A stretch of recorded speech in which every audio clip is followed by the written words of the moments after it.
Hi, everyone. Dom Famularo here, man. I have such a great life. I get a chance to meet all these different great drummers and percussionists from around the world. And because of the Sabian Education Network, I get the chance to have conversations with them, and I grow as I speak to all of them, and I learn, and I am still a student of this art form, and all of these people inspire me. And the Sabian Education Network, which is a global network of teachers, which really is pretty powerful when you think about that we have this connection of educators, that we can bring our minds together and open up ideas of education and new ways of thinking and sharing ideas. This is the ultimate that Sabian has allowed us to have this opportunity. Joe Bergamini is the one that organizes this and manages this entire program, which has got an incredible reach around the world.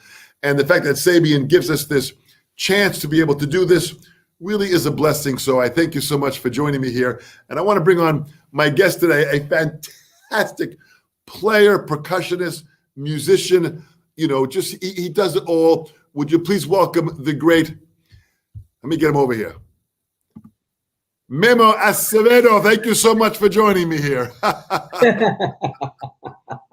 What a pleasure, Dom. This is great, man. I know you're living now out in the West Coast. You moved to the West Coast. You're just a little bit north of San Diego. Yes. And the idea was to really split between the two places, but COVID changed the plan. So, my idea is to open up a new area of development and work and art on the West Coast. I used to live here many, many years ago. So I have a lot of great old friends. I'm just 2 hours from LA.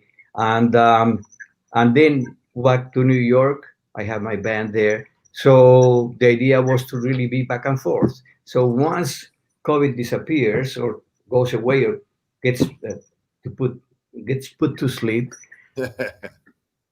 then that plan will continue. Boy, that is great. Well, you're out on the West Coast, and where you are, which is so good, as I had mentioned, you live not that far from where the NAMM headquarters are. So, no, like 10 minutes. Yeah, so you're right in the thick of it as far as where the energy of the music industry. And of course, NAMM this year in January, I've been going to it for over 40 years. They're going to have it virtual, and it'll be a very, very different experience. But in 2022, I'm sure it'll be back in action. So we'll make sure we get together at that point. Oh, definitely. For sure. Well, I got to go back. Your home, mi casa, tu casa. Thank you so much. I want to go back. I mean, you really, it's so interesting with you, Memo, because you started playing drums later on in life. Yes. What inspired you? I think you were about 15, 16 years old. 16. What inspired you to get involved in playing music? I went to the movies with my father, and in those days, we didn't have CNN, and we didn't have what we have in television today. So the news were at the theater. You must remember, just before the movie there was one clip called Mundo al Instante, the world in an instant. Yeah. And it was like a 10, 15-minute things of news around the world. And on that clip came out in black and white, Salminio talking about doing the story of Gene Krupa. Yeah. And I didn't know who Gene Krupa was, but when I saw him playing and the joy that he had, I immediately knew that's what I want to do. I want to be a drummer. You really were inspired by that movie, as many of us were. That movie came out in the 1950s. It was called The Gene Krupa Story. Well, I didn't get to see the movie until about 20, 30 years later. Oh, interesting. It was just like an announcement of the movie that was being produced. Well, interesting. I tell everyone I had the chance of taking lessons with the great Shelly Manne. And in that movie, Shelly Manne played the part of Davy Tuff that was in several bands and was a friend of Gene Krupa. So Shelly Manne is in that movie. So if anybody gets a chance to watch that movie, they'll be inspired today from that for sure. Oh, yeah. So you get involved and start. How'd you get involved in playing? Did you get? Oh, I got out of the theater with my father, and I said to him, this is what I want to do. I want to play drums. Just give me a second. Sorry. Just give me 1 second. Yes, go ahead. He's taking on 1 second, which means he's got a phone call probably from his wife, and she wants him to go out shopping and do some food shopping. So this is the priority, that he knows exactly what he has to do and get to work. Thank you very much. Yes. So I got out of the movie and I told my father I want to play the drums. He said no. And then, mothers are very sympathetic towards children, toward their sons and daughters. And lo and behold, my mother found a drum set on the paper, on the newspaper, the second hand. Forget about trying to buy one from the music store. It was like unreachable, man. The price, we're talking about things with, this is really unreachable. So she found this second hand drum set, and the rest is history. I started playing at home, and I don't know. I just took to it with passion. So was there music being played in the household? Were you hearing music around the household? Yes, I'm the fifth of 5 children, but I'm really, really the youngest. The brother before me is 8.5 years older than me. But at home, they play all kinds of music. I was born when my parents were in their mid-40s, but there was Strauss waltzes, there was American marches, there was my oldest brother was not for jazz, and he's the one that really talked to me about Tito Puente for the first time. And and then another brother, and my sister and her husband were like opera freaks. So I was just a whole gamut of music. Music was music. And of course, Colombian music, we know these genres and forms. So you're hearing this influence of ethnic music, also with all this mix of this American style music. Yes, yes. And then the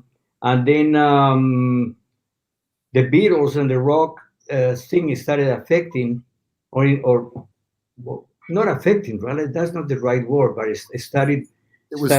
It was influencing you at that point? Influencing the movement. And, I was too young to get into the clubs or anything like that, but I started listening from outside. I remember, and I love the bass sound, and I just kept listening, and I just kept practicing. And about 6 months after I was playing the drums, really taught myself, somebody knocked on the door, and it was one of the main rock bands in Colombia.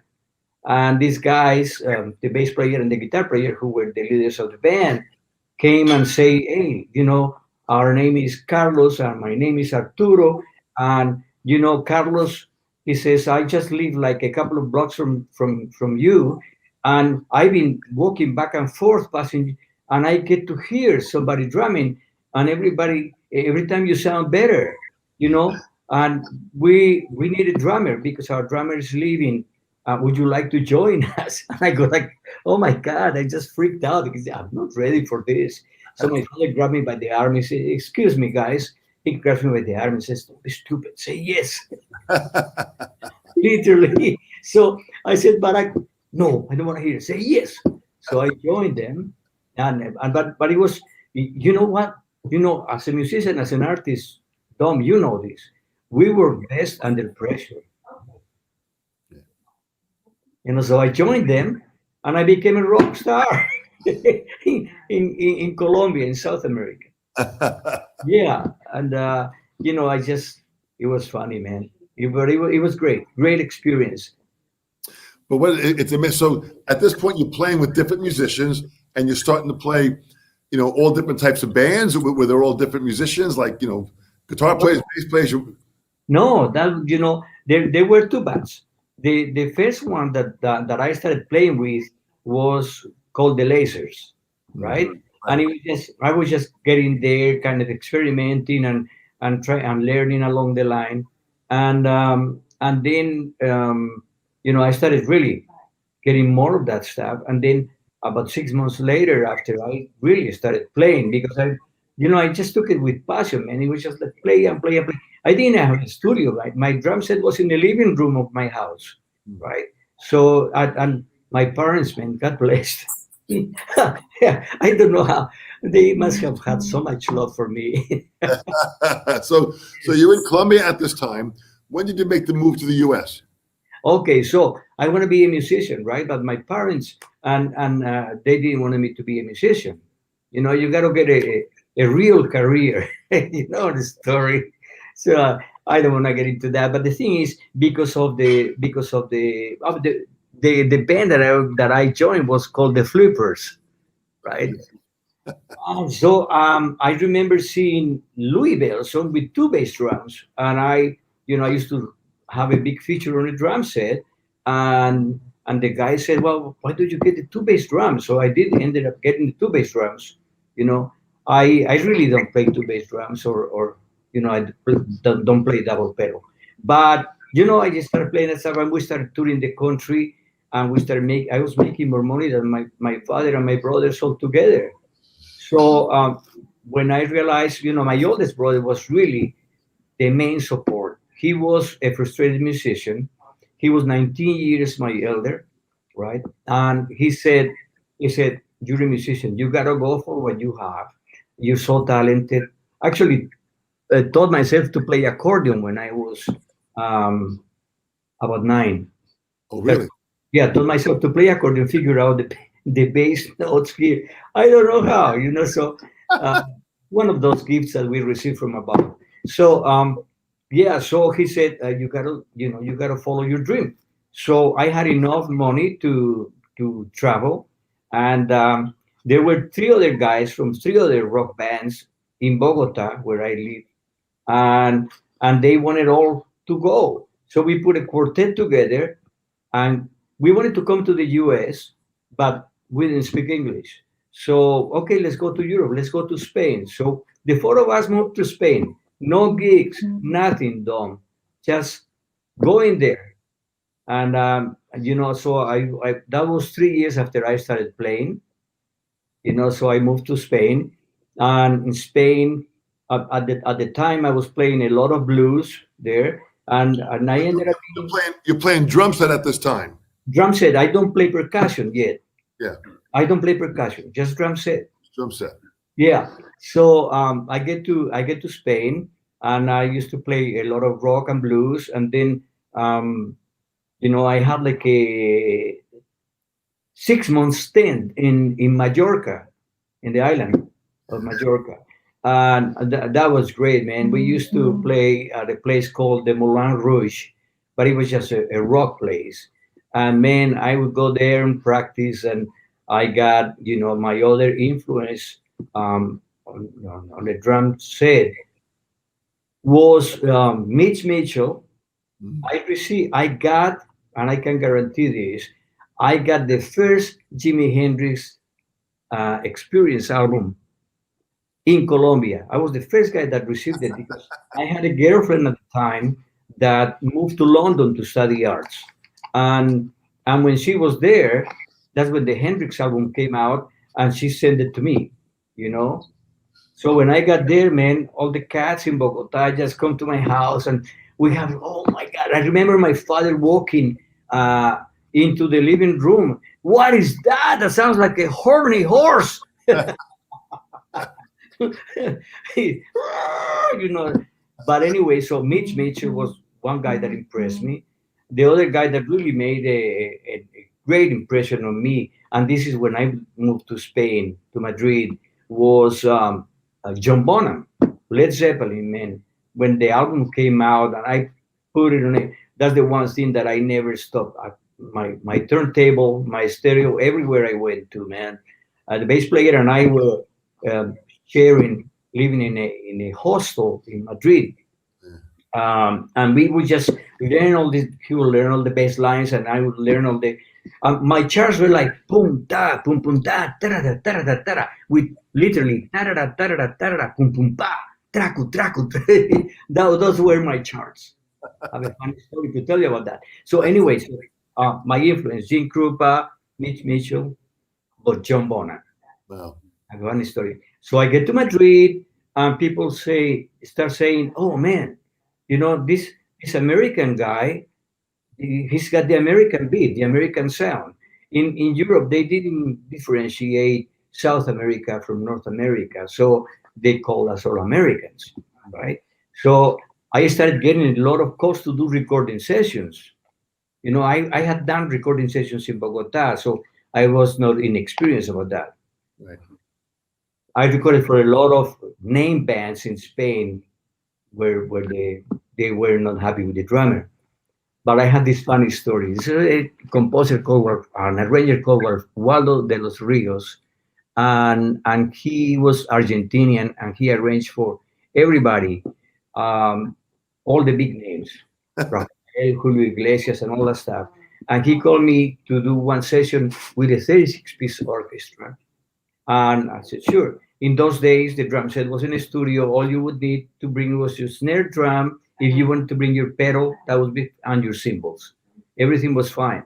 So I get there and I put the stuff, and then I look to the left, and I see all these charts, all this music, and that's funny. So Waldo walks into the drum booth. It's a huge studio called Hispavox in Madrid, and he says, Guillermo. In Spain they call me Guillermo. They didn't call me Memo. Memo is my nickname from Guillermo in Latin America. So, Guillermo, there is the music chart for you. Let me, if you have any questions, just feel free to ask. And I said, yeah. You start for the drum set?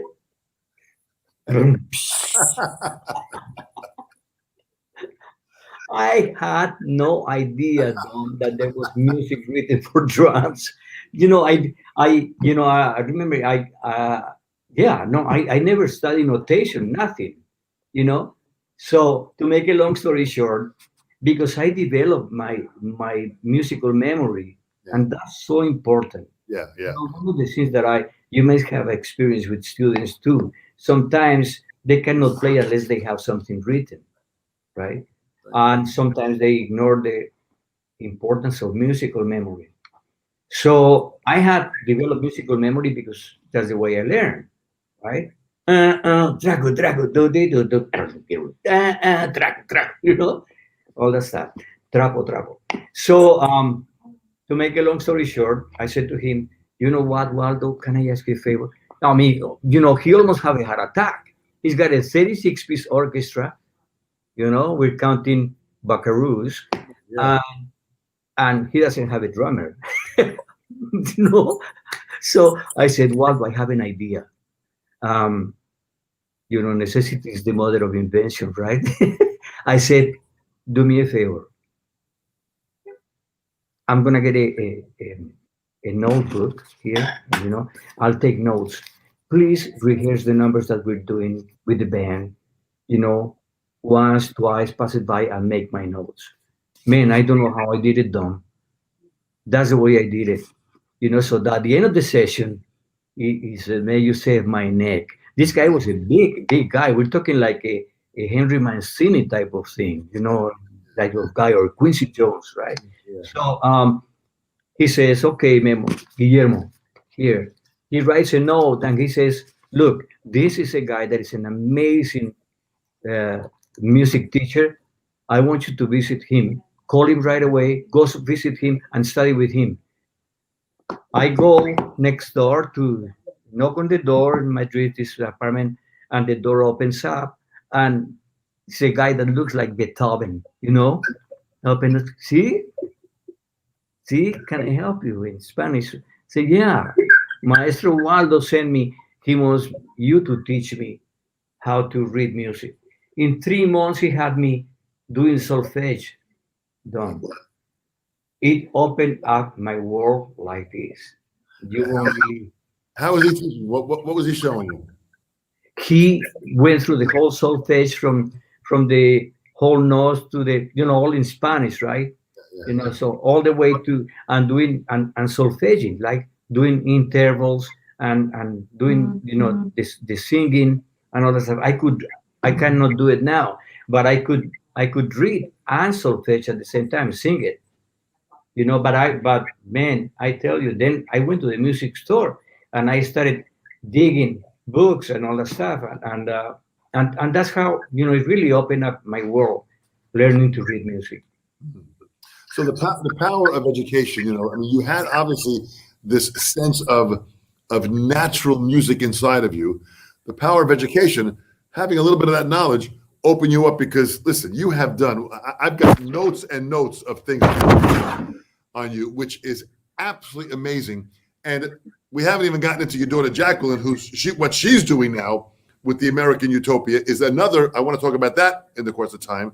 The whole David Byrne's Broadway show. This is incredible. So you've got this spread of joy, and I've done many performances with you. We've done Costa together with Aldo Mazza. We've done so many events together. I've always been impressed with your perspective of how you play exactly what the music needs.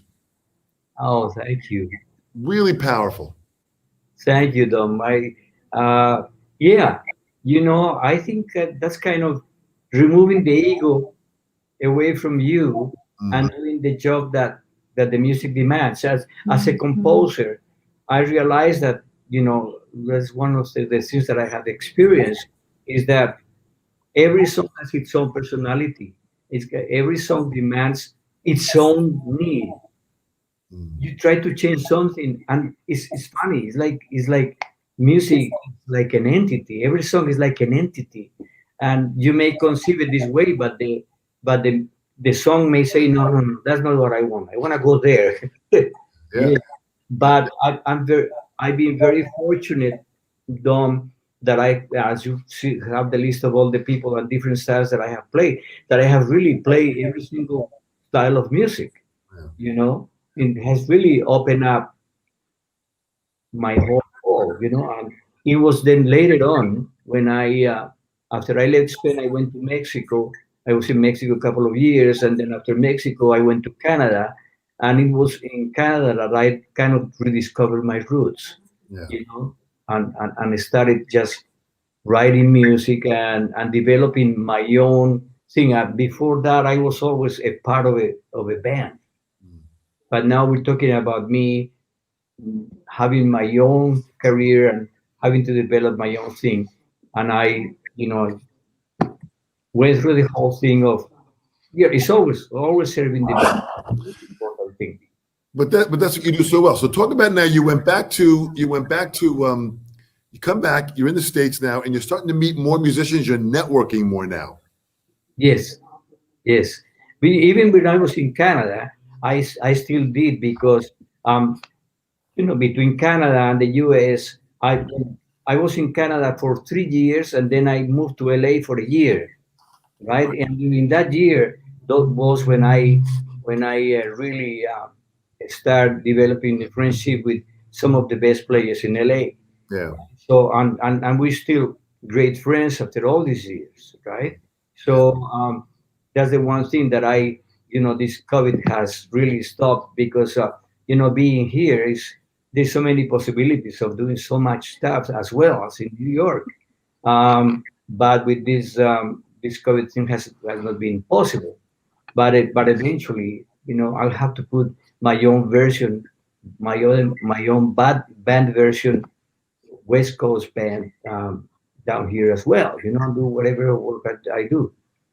Well, you have the Manhattan Bridges Orchestra, which is incredible. This is a 10-piece. This is a serious charts and everything. It's fantastic music, but you play such a wide variety between pop, rock, and funk, between the jazz stuff, between the Latin jazz stuff that you do. You've really got this incredible wide variety of musical expertise across the board. Yeah. It's beautiful because it's the whole thing of the band is like my first love was the blues, Dom. Just this kid from Bogota, South America. In those days we didn't know what was happening in the world until 2 years later. I'm serious. Like we found out about the Beatles like 2 years after they had come out to the world. Yeah. Now it just takes like 2 seconds. Yeah. Find out what's going on in the other side of the world, and so I lost my train of thought. Take me back, please. So here you go back. You're what you experienced in Bogota and what you learned, with all these different musicians. Oh yeah. Okay. So I got my train. Thank you. Yes. I love the blues. Then after that, I love jazz. And then I wanted to be a jazz musician. So even though I was playing rock, I wanted to be a jazz musician. I actually got a scholarship to go to Berklee College of Music, given Right. to me by the government of Colombia. And I turned it down because they wanted me to go to Berkeley 1 year and go back to Colombia. And I said, no, that's not long enough. So I turned it down. But anyway, my band, for me, the bebop element has to be there, Wow. and the harmony, right? And then the rest, what we do is we dress it up with Colombian, Cuban, and Brazilian rhythms, right? So within one song, we could have, for example, there's one song where it starts with partido alto Brazilian rhythm, goes into samba, and then in the solo section we go Cuban conga, right? And so we have, for example, an arrangement of Milestones by Miles Davis. Pat, pat, para. I mean, all that music has clave. Pa, pa, para, ta, ta, para, ta, ta, para, ta, right? And Yeah. then the bridge goes into 6/8. It's my concept. So what I do is I do the concept of music. I write the tunes, the originals that I write, or co-write with somebody else, and then I get a real cool guy who can really orchestrate it and arrange it and sweeten it up with great harmony. So this is something that we really love, and it's beautiful to have that freedom. Well, it's a freedom that you've developed over time through your experience of what you're doing. So, were you listening to bands at this time? Were you still listening to other types of music? I have never stopped Yeah. listening to all types of music at my home. I've always been, and my kids can be witness of that as well as my wife. There's all kinds of music, from we have had all kinds of music. Actually, Jacqueline, my daughter, was the one that really brought a classical passion for classical music passion because she was doing ballet. We'll get into her later on, Yeah. but she was doing ballet, so it kind of brought that type of thing. So I tell you, listen to opera, to Strauss waltz, to American marches, to classical music, to jazz, all kinds of jazz. To the days of, you had that interview with Billy Cobham recently, and Billy was, when he came out with Mahavishnu Orchestra and all that type of thing. Always, always trying to be on the awareness on top of what's going on right now. It's just really, we're looking really behind at my life, but it will really, look at today, and it's not really, it's really, it's great to have had accomplished a lot of stuff, getting a lot of awards and recognition as well. But, we can never stop learning. We have to keep going. Yeah. Well, that's a personal choice that you make because you have that desire to do that. You speak about awards, the Distinguished Artist Award by Lehman College Jazz Festival, which was incredible. The Lifetime Achievement Award from the Montreal Drum Festival, the President's Industry Award from PAS, the Percussionist of the Year from the Jazz Report Magazine Readers Poll. I mean, there's tons of awards that you've accomplished in the course of your lifetime, and you're still going strong. Yes. Well, right now, COVID is trying to stop us. But, it's like I see it on yourself. COVID is not stopping you. You're even doing more now. It really is. Yeah, it's crazy. It's crazy. Yes. I think it's kind of funny because from where we came from, where we basically had nothing, to appreciate every little thing that comes along our way, there's something about that when you have nothing and you're starting from the bottom, that you really build and grow and learn and are appreciative and have great levels of gratitude for what we have now. Yes, definitely. Gratitude is a very important element, and gratitude in all ways, to music, to God, to our peers, to our teachers. So, it's like I really never took any formal education, music education. Together with people later on with masters.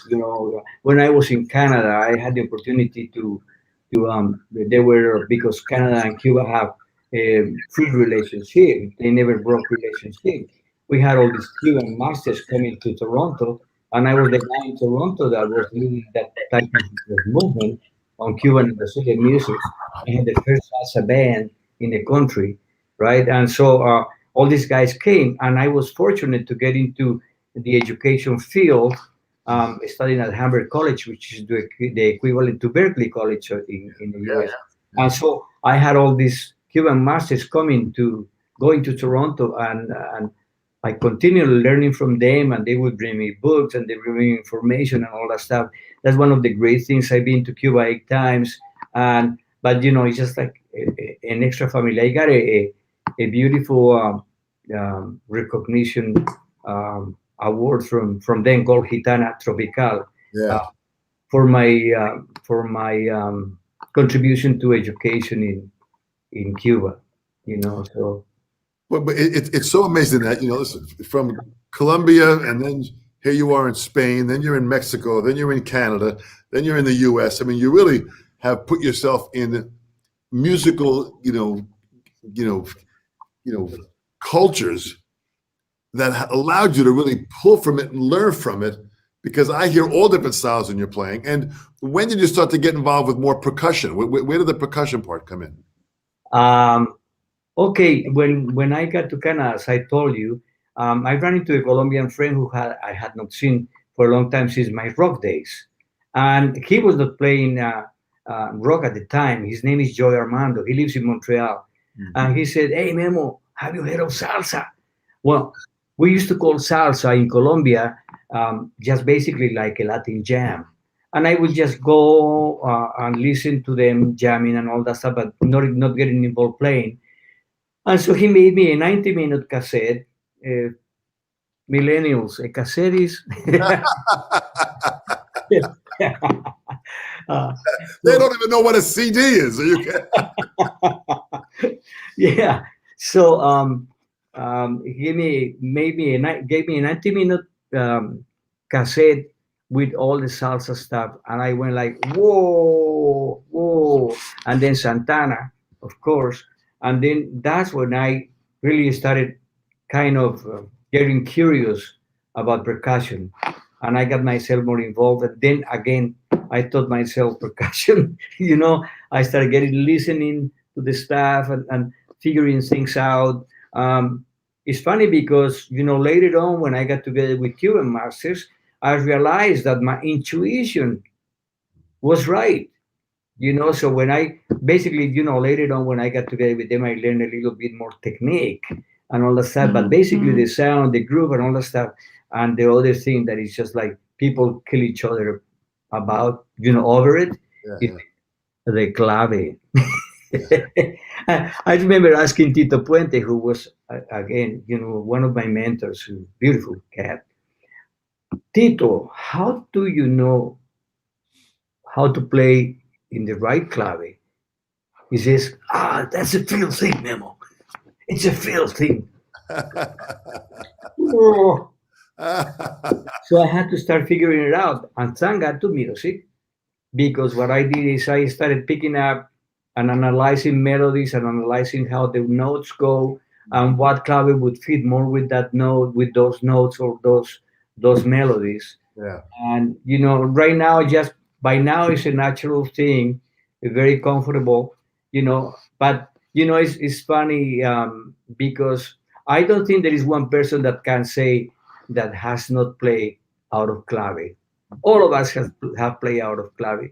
I hear recordings from Cuba, from famous bands who are playing their own clave, so believe it or not. But that's another thing. All education. Well, I mean, the fact that you embraced education, and opened you up to so many, bands, but you ended up performing with Tito Puente. Yes, yes. Well, in 1977, I made a trip to New York and from Toronto, and since then I started going to New York twice a year. Yeah.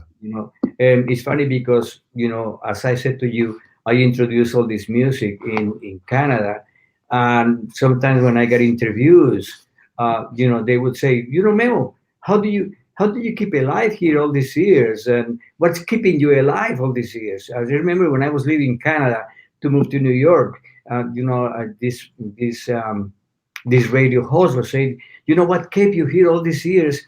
and doing, introducing this to that. I said, New York. What do you mean New York?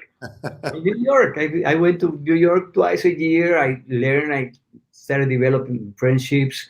Uh, and Tito was a sweetheart, and from he was playing at El Corso in Queens, and I went down there, and I tell you, Dom, first time you hear a New York band playing salsa is like a perfect club.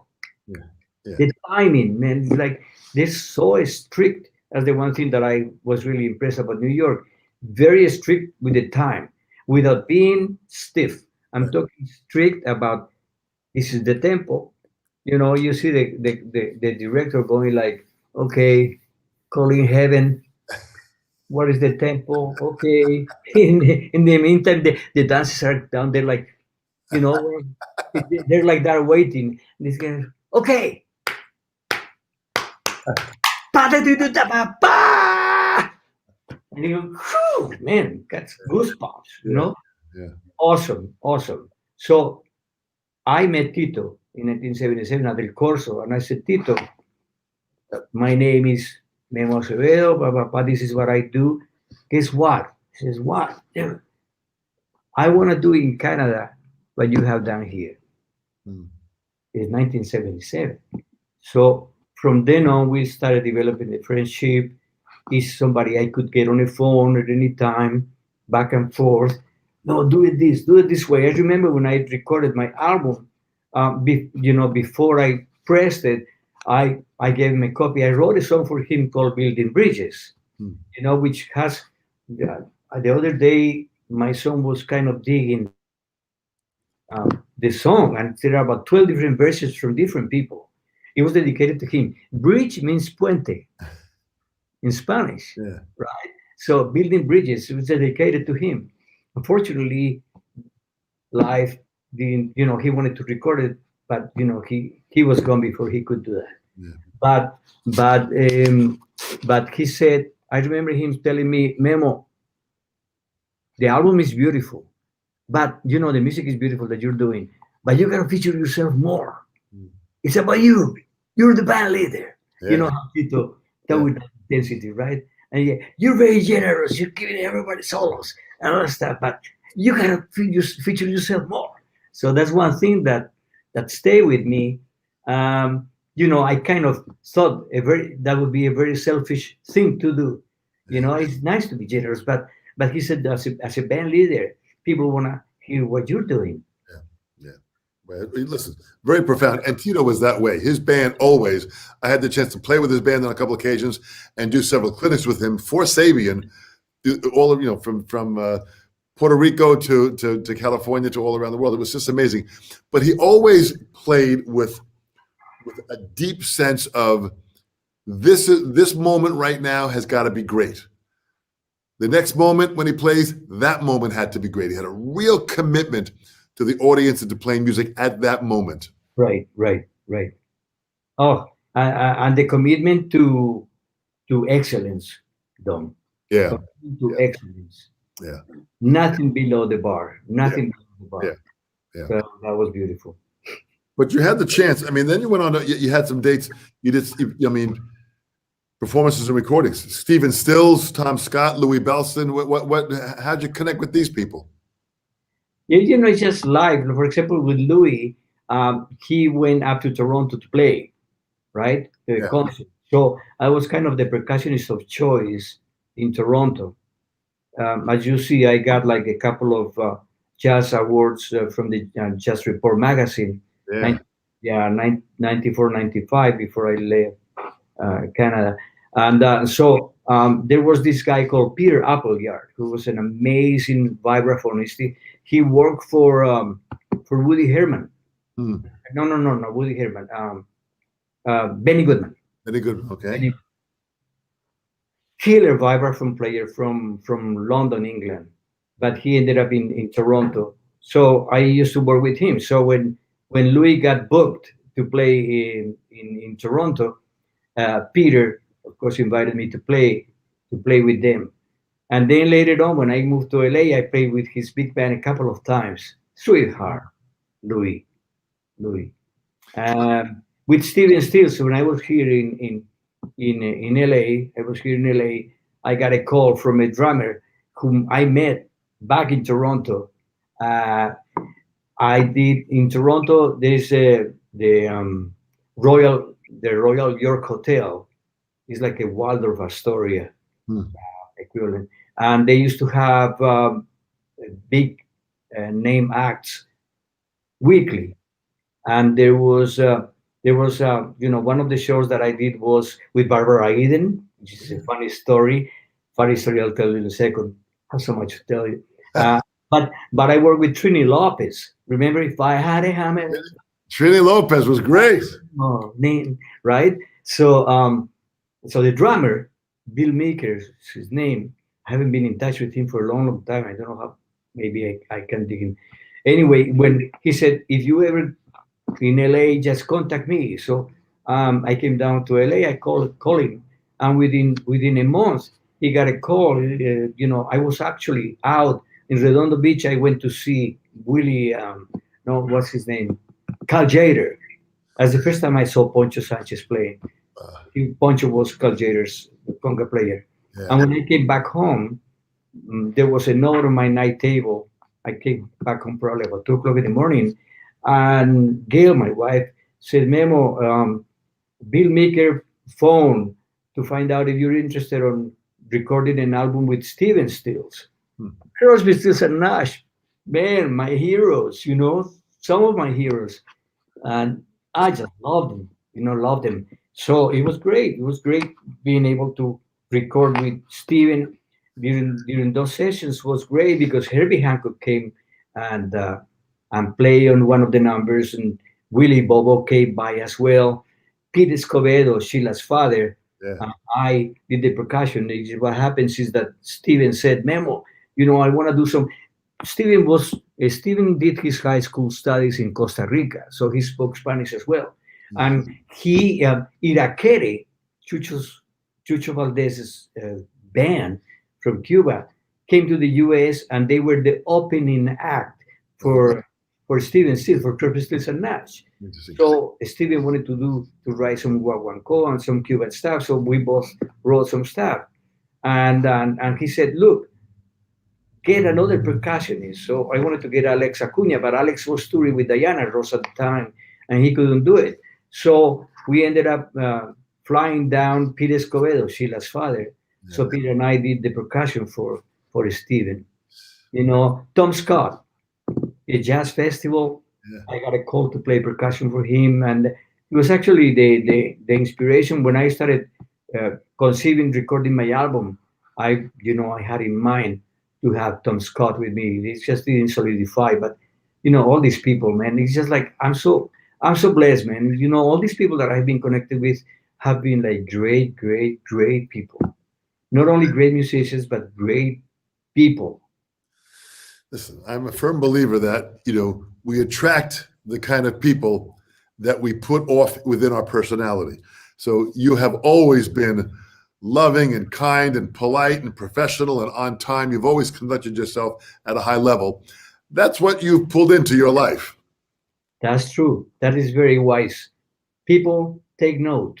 And I want to say hello to everybody that came. I don't know how many of you. There are tons of people here. Let me show you a couple of. You've got, for example, check this one out here. This is Jorge Sanchez, a phenomenal drum set player in Spain, and he said he ran into you a couple times studying at the Collective in New York in 2013, 2014. Greetings from Spain. So we've got people that are here from all around the place. Look at this. Giancarlo Anderson. I met Memo back in the 1990s at Drummers Collective also, and up and rolling, but a friendship for many, many years, and a great musician, educator, and human being. So you really have touched people at a high level. I know he's from Panama. He lives around this area too. And here's a phenomenal. I got to pull this one up here. Oh, he's a drummer and a percussionist. Talk about Jacqueline. She is just such a phenomenal, and what she's performing now, doing the Broadway thing. Now the HBO show is out. So fill me in on how she developed all of this.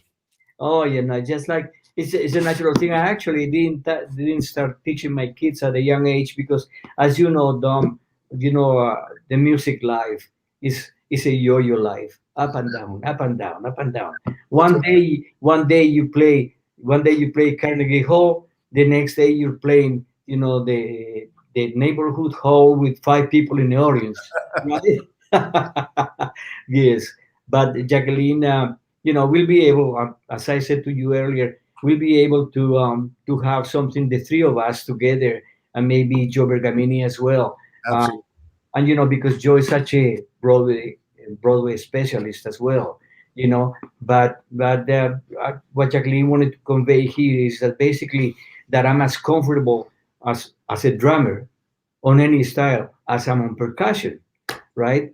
And that's the one thing that is just been so I've been so grateful because, as I said to you, the first door that opened up was when I learned to read music, and the second big open door that opened up was when I learned percussion.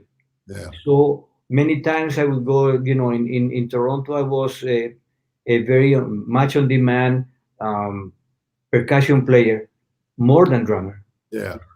A lot of people didn't know that I played drum set, and maybe a Latin name kind of made people think, oh, he only plays percussion. Yeah.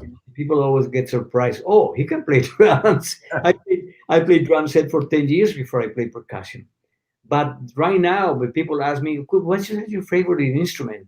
I really don't have a favorite instrument. Right now, I'm really, I'm really loving this instrument.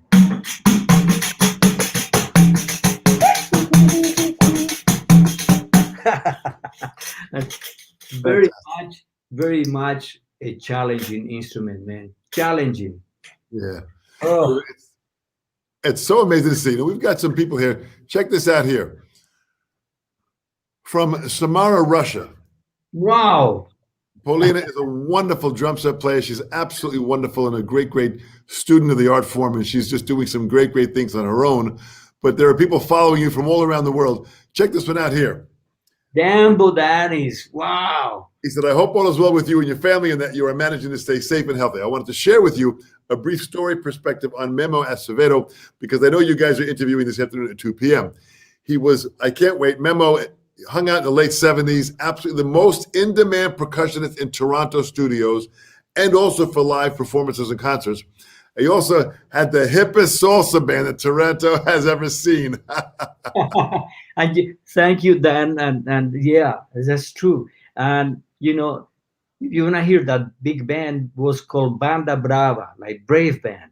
Yeah. We were originally a 19-piece band, and so then I reduced it to 14-piece. But we had 10 horns, and the arranger of the band and co-leader with me was Gary Morgan, who lives now in New York and has a big band called Panamericana.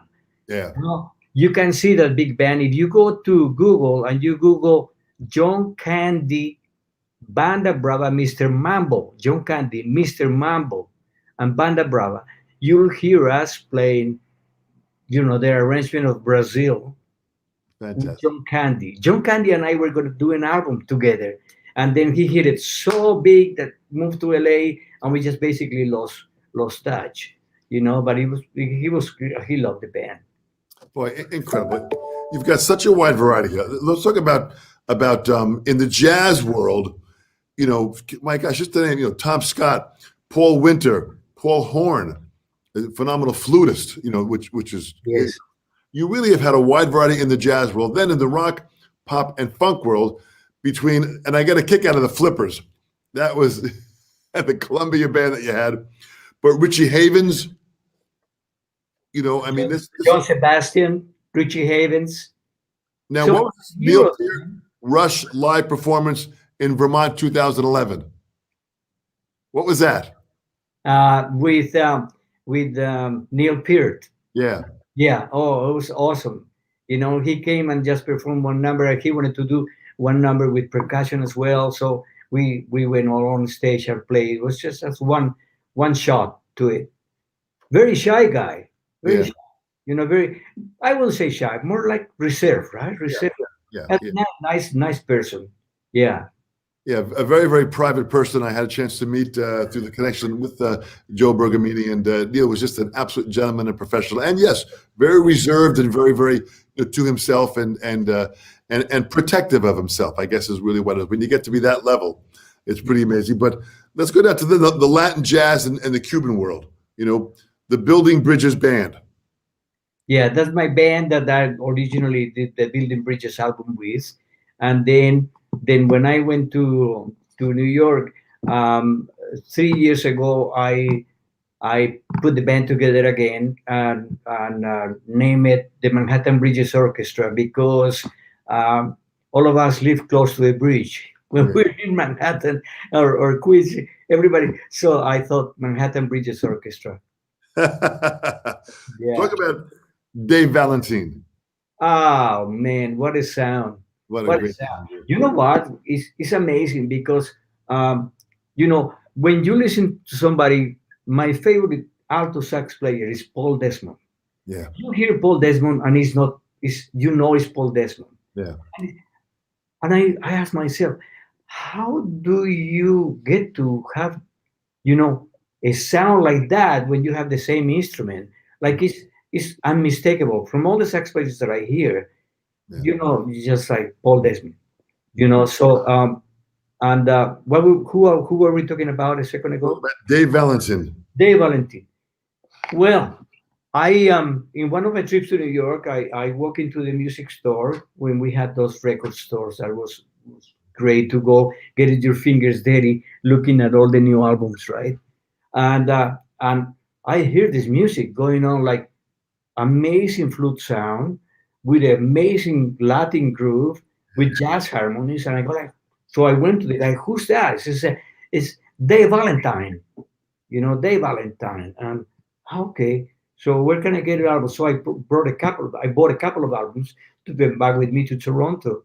To make a long story short, Don, one of the things that I really, my heart has been in education since somebody discovered that I could be a good educator. So one of the things that I figured out to help me introduce Latin music, Latin jazz, Brazilian sing in Canada, but especially in the Toronto area, a radio show. Yeah. So I hosted my own radio show for 10 years. Mm. And every time that I went to New York, I interviewed different people. So I contacted Dave Valentin then, and we had an interview. We got together. We got to play together sometimes and all that stuff. So that solidified. We played together in Toronto, and then when I came down to New York, we played many times as well. Beautiful, beautiful sounding guy. It's really sad when you know. It's very important, especially nowadays. And this is something that I was thinking about. I wanted to convey on this interview with you, is that nowadays drumming and music doesn't seem as important in life as to really kind of. I think we're having a an opportunity and a break to look at our inner lives, to take our spiritual life to about evaluate what's good, right? Yeah. And those things, I've been very blessed to be surrounded by healthy people. It's funny because at one point people were laughing, "You're Colombian and you never smoked grass, man." You know, I never felt the need to do that. I get high on music. I remember when we were recording with the band Cherokee, an arrangement that we had of Cherokee. I had Gonzalo Rubalcaba coming to play. Gonzalo just blew our minds off. He went through the chart of Cherokee at the time had 10 pages done. Yeah. And so we went once and through it, and I mean, he just swallowed it, man. And It was fast. It was a fast tempo. yeah, yeah, yeah. So I'll send you a copy of my CD. So, Yeah. and so, um, second take, I got on another level as I was playing with Gonzalo. On another level, I was on the drum set. I was on the booth with the band there, but I just got so much into the thing. It was just like I went to another level. But that's the only way I can explain it. And I remember me thinking after that particular tune, you don't need to get high. You get high on music. This is what's another level. So with Dave Valentin, I wrote this tune for him called Latin Morning, right? And this is a tune that starts in Spanish, starts in samba, and then the bridge goes into songo, Cuban songo. And so, oh no, the bridge goes into cha-cha, and then the soloing goes to songo, Cuban songo. Anyway, so it was great. I wrote that tune for him, and but the one thing that I was actually telling Gail a few days ago, I heard something from Dave Valentin, and I went to Gail. I said, Gail, listen to that sound. The sound of that flute, man, it's just unbelievable. It was just beautiful. Well, I think what's amazing is you have also created a sound, whether you're playing drumset or any kind of percussion or even tambourine. You've always done that the way it was. But your cymbal sound, let's talk about Sabian for a moment. You've been with Sabian for many, many years. What are there any specific models that you like to play, or what sound do you look for? Well done. It's funny, for the last 6 years, all I have played is a flat drive cymbal. Yeah. And it had really taught me discipline. You cannot BS with this. Every single note that you play will come through nice and dry and clean and clear. One of the things that I learned is that working with vocalists is very difficult as a drummer.